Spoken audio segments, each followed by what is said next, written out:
Well, maybe. Maybe now. Okay. Welcome to a coach's corner. And coach, why don't you go ahead and introduce yourself and tell everybody what sports you coach here at university. I am Coach Robert Soler, and I coach the boys basketball teams. Okay. And how long have you been coaching here at university? 3 years. Okay. And how many total years do you have coaching basketball? About 25.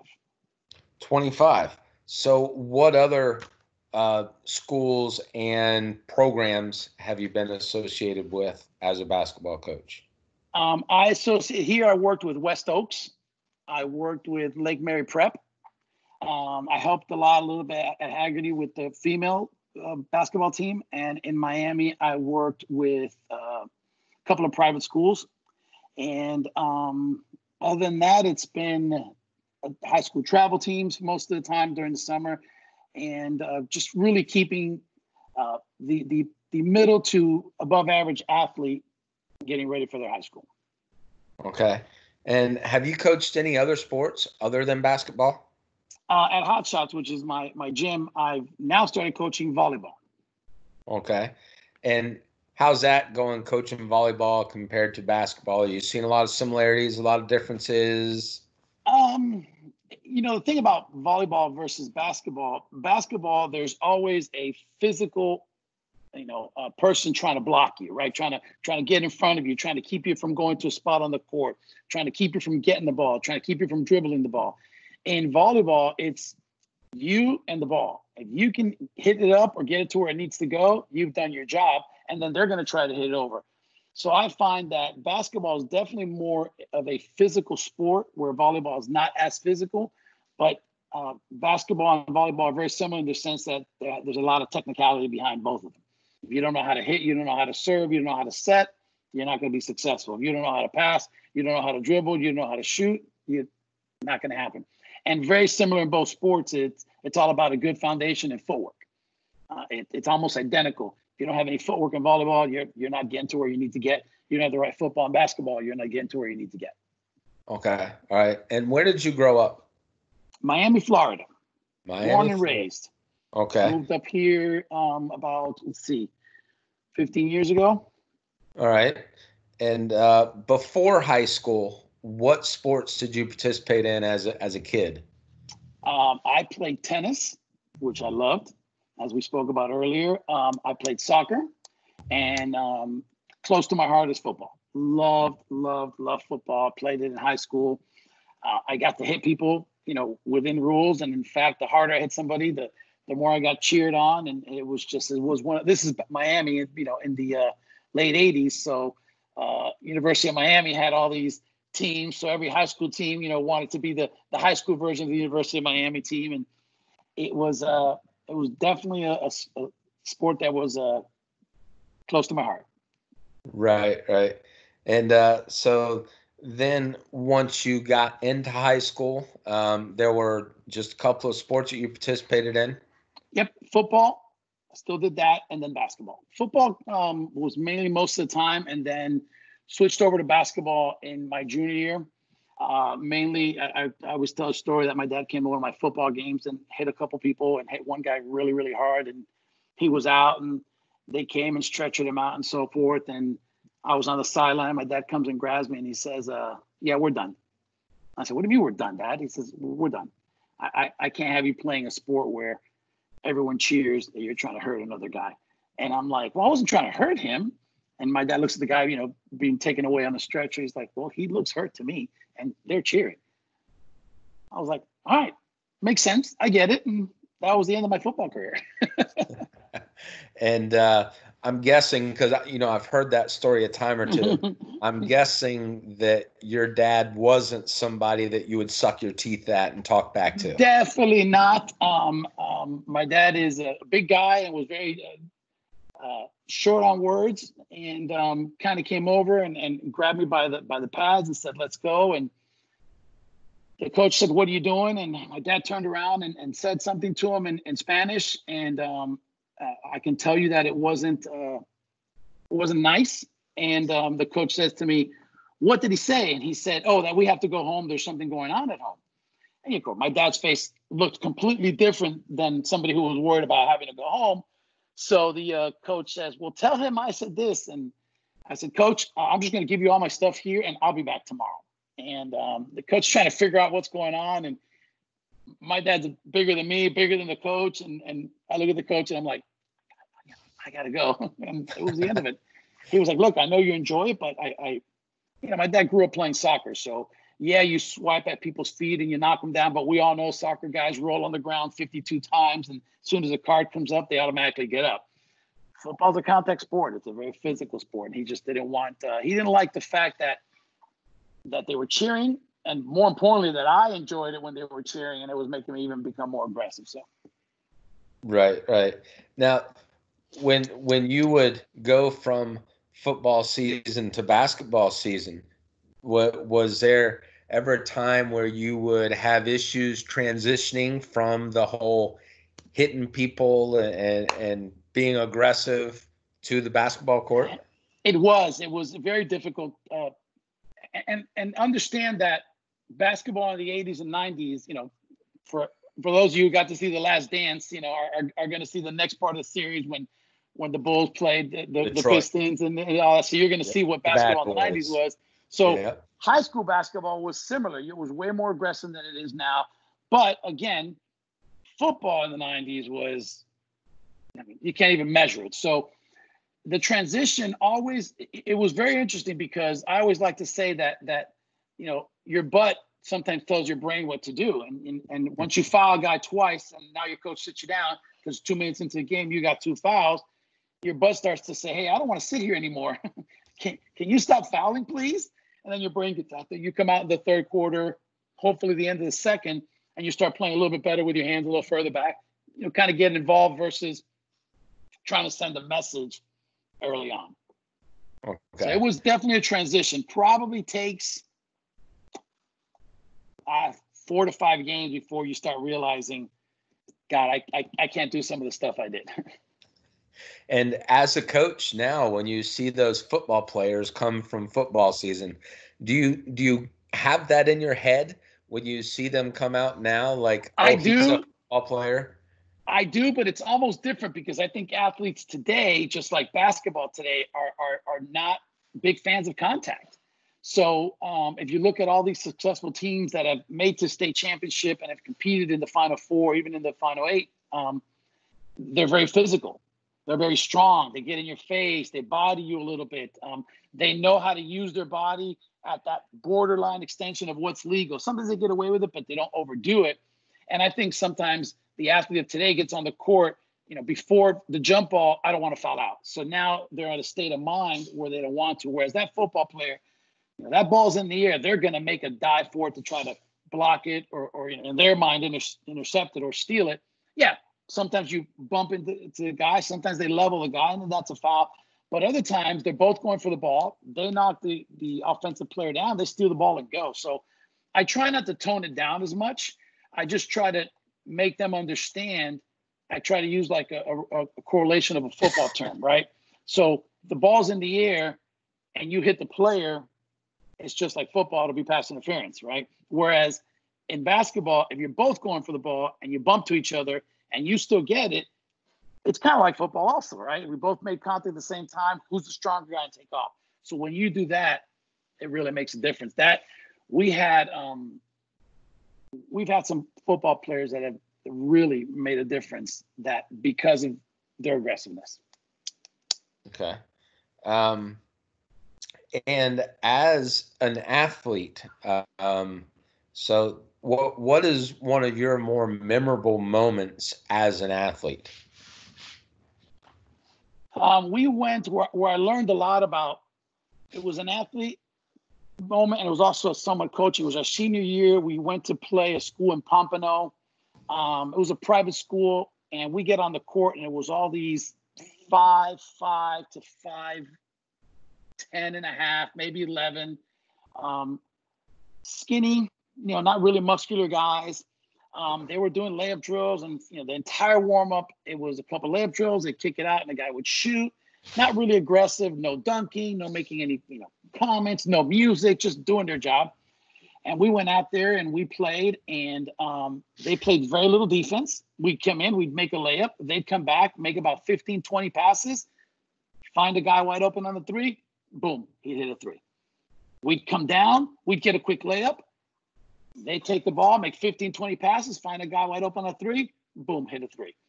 And no matter what we scored, they always had one more point than us. So at the end of the game, we ended up losing by 17 points. And I looked at our guys. We were taller, faster, stronger, more athletic. And to me, it was an aha moment. The ball's faster than anybody on the court. And the beauty of that game is put the ball on the rim by any means necessary. And these guys had that ability. I started coaching my second year, actually my first year out of high school. And we ended up playing that school as a coach. And I went out and told my guys, these guys are, they're going to be really, really athletic. I mean, they're not going to be really athletic. They're going to make great passes. I need you to run everybody off the three-point line. So I now come with my experience, right? And we would run these guys off the three-point line. They would make a pump fake. They would dribble, pass it to another guy. And eventually the shot would go. Game's over. We lose by, it was high double digits, 24, 25, 26 points. And I pull over to the coach. I said, Coach, second time playing, he's, yeah, I recognize you. How's everything going? I said, Coach, what do you do? He said, what do you mean? I said, how do you get all these kids to shoot so well? He goes, look at them. 5'5" to 5'10". They're all unathletic. They're not fast. They dribble pretty decent. They're not going to break away from anybody. So all we do is every single practice, we don't leave until the team has made 600 shots. I said, what do you mean? That's all we do. We shoot and we shoot and we shoot and we shoot and we shoot. And that's how we're winning games. So to me, it was such an aha moment because it's about moving the ball, getting the ball to the open guy, and shooting the ball. And that transition for me as a coach, and a transition for me as a business owner, which is what we teach now. So it was an aha moment in sense of got a good butt whipping as a player and as a coach, and it also was a great lesson. Wow. So that might answer the question as an athlete and as a coach, as a memorable moment that'll stick with you. Wow. And I used to have a football coach who had this thing. He'd say there's two types of pains in life, the pain of discipline and the pain of disappointment. If you can handle discipline, you'll never have to handle disappointment. And it's such a simple statement, but it stuck with me. Hey, work really hard right now, and then at the end, just celebrate. Right, no doubt. And what is one thing that you hope that athletes get from being on a team that is coached by Coach Solar? I try to tell the players that if you just come, everybody wants to play college. Everybody wants to make it to the NBA. I get it. I understand that. I try to tell players that on a basketball team, just like in life, there is superstars. There's superstars. There's role players. There's good coaches. There's bad coaches. If you learn to deal with it now, guess what? When you go get your job and you've got one of the greatest coaches, because he's one of your greatest bosses, you love working for him. You get up in the morning, you come to work, you want to work, you give him ideas. And if you're good at it from a coaching point of view, you enjoy that experience at your high school. Now, when you have your first job, you understand it. On the vice versa, you end up having a coach that's not so good, that doesn't want to develop you. But now you go to your first job, you kind of run into it. You say, hey, now I can look for a job that's going to find that coach that's going to make me a better player, or that boss that's going to make me a better employee. So I try to make sure they understand that playing basketball at high school, it's almost like getting ready for your jobs. Every job, even at university, at every school, actual teachers. There's a superstar, there's a role player, there's a good coach, there's a bad coach. There's that guy that no one knows about, but then one day shows up and delivers.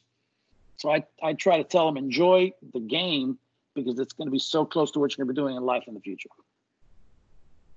Awesome. I know that you're not an on-campus coach or an off-campus coach. You have a job off campus, and you're there for coaching. But what is the best part of working at university? Out of all the places I've had, this has had the best administration for me. I've worked at schools where they're like, hey, enjoy basketball season, and I'll see them at the end of the year. I've had administrations where they're at every single game and they're trying to take stats and they're trying to get involved with every parent. If a parent says, hey, we should be running a 1-3-1, the AD should come up to me and say, we should be running a 1-3-1. If the court is not ready, then I have to get it ready. I mean, there were so many different environments I've worked in. What I like about this environment, particularly dealing with yourself and dealing with Dr. Jones, it's that it's a clear set of understanding. This is what we expect. This is what we want. I communicate as much as I have to, sometimes maybe too much. I'll send an email, I'll send a text message, I'll call you often. And that two-way communication is always there. I don't think I've ever waited more than 2 hours to get a response from her. Even when I found out one time you were out of town with traveling, I remember you were traveling with your dad or something, and you're like, yeah, I'm on vacation. I'm like, oh, I am so sorry, but you still responded. So to me, that's one of the best things I like about that. And I've had nothing but good communication with all teachers and even coaches from other sports. So I enjoy the fact that it's a comfortable, fun place to go work versus a job. Well, good. Thank you. Well, thank you. And in this unique and peculiar time that we're in right now, what would you like to say to your athletes or the community or the parents that might be watching this? For the athletes, this is a great opportunity to sit with your mom or your dad or anybody that's close to you and just say, hey, mom, dad, can you take off your dad hat for a minute? Can we just talk as friends? Understand that your parents were in high school at one time. Your parents did all the things they're telling you not to do, and they're being cautious, they're being protective. But you'd be surprised how much information they have, how many things they can teach you. And, talking to your mom or your dad and getting them to open up is going to be a little harder, don't get me wrong. But usually spend 10 minutes with them. How was school today? And they say, fine. And you say, fine, and you walk away. Well, you've got time now. Sit down with them, go outside, sit in the yard and say, hey, Dad, tell me what high school was like. But tell me for real, Dad, what high school was like. And you'd be surprised. You're going to learn a lot. You're going to realize your parents are actually cooler than you think they are. And they probably went through a lot of problems that you're going through. It turned out pretty good. So use this time wisely to do that. And for parents, on the vice versa, now's a chance to kind of connect with their kid a little bit. My son and I, and I try to be the cool parent all the time, of course, but my son and I, been outside working on cars, doing the lawn together, pressure cleaning, and just kind of talking about everything. He'll get a call, I got to get to, he walks away, and who was that? Oh, it's just a friend of mine. Yeah, a friend of mine you walked 2 blocks to talk to. What's going on? And so it's been a little bit more of us time. And as parents, take advantage of that. And as far as the community, I can tell you that we are going to try to come back as soon as they give us the green light and start working really, really hard this year. I have a lot of great returning high school varsity players. I have a lot of great JV players that have really stepped up. And we should be putting probably the best team we've had in the 3 years that I've been here this year. So I'm looking forward to some really good results. Come out and support. And I think maybe because you just mentioned your son, that brought a story to my head that I want you to share with everyone. You got to coach your son in high school. You may already know where I'm going with this, and I know a lot of time I got to coach 2 of my sons as well. And I know a lot of times when we coach our own kids as parents, we get accused of favoritism and daddy ball and that kind of stuff. Were there ever times that how can you defend ever being accused of playing daddy ball with your son or favoritism with your son and him always getting the starting role or being the star in your team? Well, my I son hope you know where I'm going with this. I know exactly where you're going with this. Okay. My son reminds me of this all the time. My son says that he's going to have to pay for therapy as he gets older because he likes to tell everybody that, what a blank I was because I cut him from our high school team. And, the season started and I said it was, we were a incoming freshman team. And I said to everybody who made the team, and including him, I said, look, I don't care if you're the son of the guy who sponsors the team. I don't care if you're the son of the coach. I don't care if you're the son of the principal. I don't care. We have some rules that has to be done. You follow them, you play, you don't, you don't. That freshman year, everyone kind of tested here and there. We kept things going on. Going into the sophomore year, same rules applied. My son felt that, since we were always talking basketball, or when the kids left, we continued to work out and so forth. I guess he didn't think those rules applied. He got written up and documented the same way. And 4 practices later, everybody's like, hey, where's your son? I said, oh, he won't be coming. Oh, is he sick? I said, no, he's been cut. And people were like, well, what happened? I said, we got rules. You got to follow them. It is what it is. Not only for my son, you don't understand what I took from my wife. Because here I am, and I said to her, I said, look, and I said, I use this line all the time. I said, hey, Michael Jordan got cut. Look where he's at today. Yeah. So maybe I'm the guy who cut him and he turns into the next Michael Jordan. But, you have to have the buy-in of the players. And I know everybody worries about what parents say and the reaction of parents. But if a player looks at you and knows that he can be 15 minutes late, because if you get on him, in the back of his mind, he knows that you let Jimmy come in 15 minutes late, he's going to always say, well, that's his standard. But if Jimmy was 2 minutes late and he comes in and I basically let him go, hey, read him the riot act, and he has to run his laps in the whole 9 yards, and that kid walks in 2 minutes late, and it happens now. You know what they'll say, coach, how many laps do I have? I'll say 8. Start running. And that's that respect level. They have to understand that you try to hold the rules. Now, if Jimmy comes in and says, listen, my mom's out there with the cars in the back of a tow truck, we blew a tire, and so, hey, those are things that are out of your control. I get it.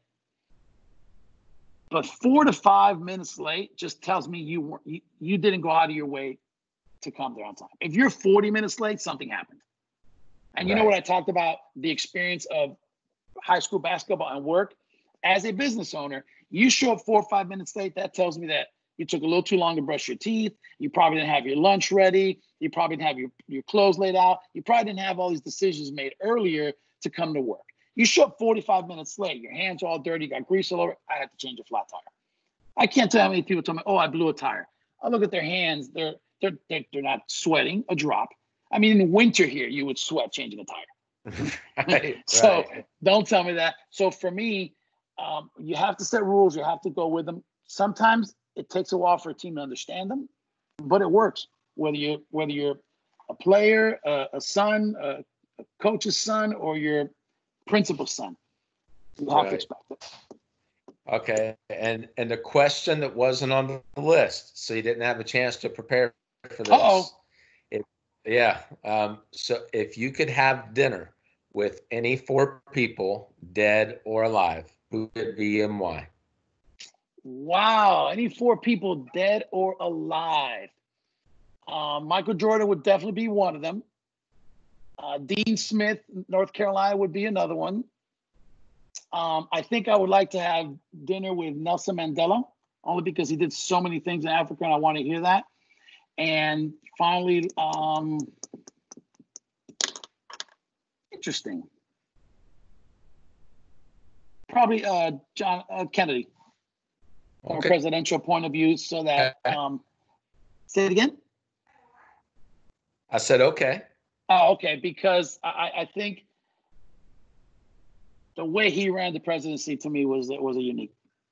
Right. And I would like to have with him. That's an interesting Smith, or an interesting bunch. I wonder how much the two would be alike, though. With Jordan. I don't know. The thing I like about Jordan is I've always admired, and I've read all his books and everything, how competitive he is. And oh, heck yeah. There's a book called Rare Air, which I read, and he would, he'd be talking about, they'd be at, just sitting together. And, there was a thing where he was in Vegas, they were sitting at a club, and he'd be like, all right, the next 2 people that walk in, one of them's going to be wearing red, that type of stuff, $10,000 bet, that type of thing. Just love to compete type of situation. I don't think that Dean Smith was like that. I think Dean Smith was disciplinarian, just did things the right way, understand how to. I bet you D. Smith was a phenomenal chess player, understands what he could do with the pieces he had. But Jordan, from a competitive point of view, and just that hunger and wanting to you if you see Jordan in a interview, right, and you hear him talking, you understand he's being professional. Then all of a sudden, you hear him when he's talking to 3 or 4 people. Like there's a video on YouTube about him and the Dream Team, or him and while he's talking to his players. It's that state of mind, that mentality has, very similar to Kobe has, right? Because Kobe grew up watching Jordan. So I love that mentality. And that's just the way I am. And I find myself trying to tone that down because that's not good for today's society. I want to compete. I tell the guys, I don't care if we lose by 2 or 20. I just want to know that when we finish, we competed. And that's usually the biggest thing. And then again, Mandela and Kennedy, because just their minds, just would love to sit there and the way they thought, the way they did things. And I bet there'd be a lot of similarities in those two. I bet. Just 2 completely different problems. That'd be interesting how they would have handled it. And actually, I bet between Smith, Mandela, and Kennedy, I bet there would be a lot of interesting similarities. I mean, totally different personalities, but a lot of interesting similarities. Probably systems and the way they looked at problems and how to solve them, for sure. Absolutely, for sure. I definitely would like that. I just thought that Kennedy was like, to me, if we were to say that we could have royalty, Kennedy was one of those guys. The way he presented himself, the way he spoke, the way he mingled with people, the way he interacted, how he paused when he spoke, and everything he did that I thought was very interesting about that. Mandela was that same type of person, getting people from at all different levels with lots of education, with no education, and really trying to bring them together. And Smith, again, dealing with freshmen coming in from high school to seniors that are about to go play pro, he had to handle all those personalities and get them to work together. Because, people think that as a coach, you say, stop arguing, and all the players immediately stop arguing. But when you pay attention, they won't pass each other the ball on the court because they're mad at each other. Right. And there's only 5 guys. So if 2 are mad, that means 3 now are playing. Right. So there's lots of things that you have to learn to control. And those are good people to work with that. Good question. No doubt. Well, all right, Coach. You got anything that I didn't ask or anything you'd like to add? I appreciate it. I'm looking forward to it. I'm sure we are all going a little stir crazy, and I'm ready to hit the floor running. I've done a lot of reading. I got all my playbooks set up. I mean, I am ready to go this summer. Right. Ready to go. I hate to admit it, but way better than I've been before, and I've had more time. But that's just something else I've learned, that I'm going to start getting ready even earlier next year. Right. Whenever next year is. Exactly. Whenever next year is. What? Yeah. So. Well, thank you for doing this too. Yeah. Well, thank you. Appreciate your time, and we'll talk to you later. Thank you.